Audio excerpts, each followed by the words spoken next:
The entire backyard gathering told them to put the bulldog away. Every single person there. And the family was about to listen. Serena Okafor was a registered dietitian who worked with pediatric cases. She understood food and children's bodies better than most parents encountered in a lifetime. She had introduced her daughter Amara's foods with the precision of someone who knew exactly what to watch for. She had done the research, followed the protocols, managed the first foods diary with clinical care. She had not been watching the dog. Chester was a 4-year-old English Bulldog, 62 pounds. The kind of dog whose entire personality appeared to reside in his face. Jowled, expressive, instantly readable.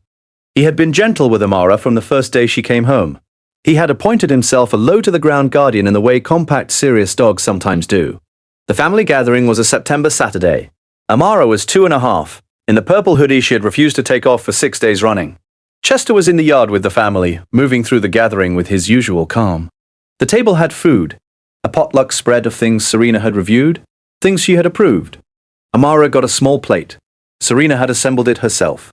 15 minutes after Amara began eating, Chester stood up from the spot beside the back porch where he had been lying, crossed the yard, and placed himself directly in front of Amara.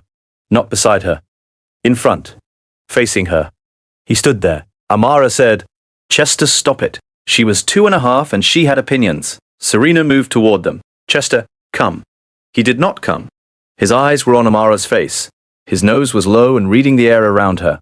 Her sister-in-law said, from the other side of the table, "He's making her nervous." Serena agreed. She took Chester by the collar and moved him to the porch. He went back to Amara within 4 minutes. If you stay for stories about what animals sense, before we do, you're in the right place. Subscribe so you don't miss the next one. He was relocated to the porch 3 times. Each time, he didn't just stand in front of Amara. He pressed his nose to the back of her hand, then to her arm, then he sat and didn't move. Serena's brother said, "He needs to go inside."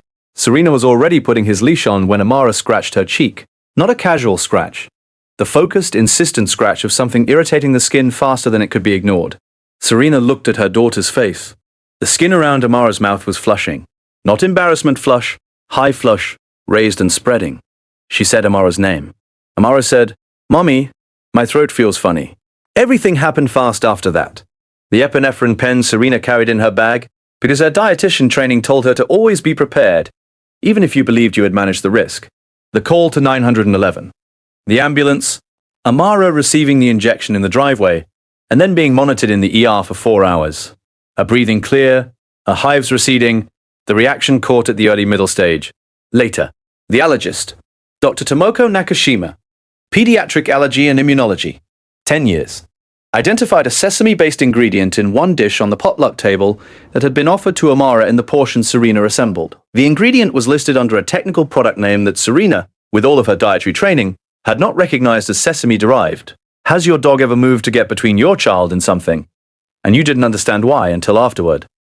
Tell us in the comments. These stories deserve to be heard. Dr. Nakashima confirmed Amara's sesame allergy. She also said, after hearing about Chester, allergen proteins produce volatile compounds in the air immediately above a food source, and on the skin and breath of a person who has recently ingested them. Dogs can detect these compounds at concentrations hundreds of times below human threshold. Your dog was reading the reactive chemistry on your daughter's skin before the allergic cascade became visible to you.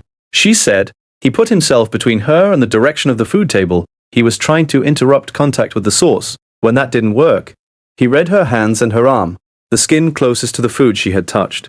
She looked at Serena directly. "How long before you saw the hives did you remove him from beside her?" Serena said, 4 minutes. Dr. Nakashima made a note. Every guardian deserves to be recognized, even the ones who never asked for anything in return. If stories like this matter to you, subscribe so you never miss the next one. Chester was in the car for the ER trip, in his crate in the back. When they got home, Amara walked to him first before she went inside. She said, "Chester, you're a good boy." He accepted this with the gravity of someone who had been working. Amara is 3 now. She has a sesame allergy bracelet and a tested epi-auto injector, and a mother who carries it everywhere. Chester still positions himself between her and new food environments. He still reads the air when the table is set. He still watches in a way that the family used to call excessive, and now calls necessary.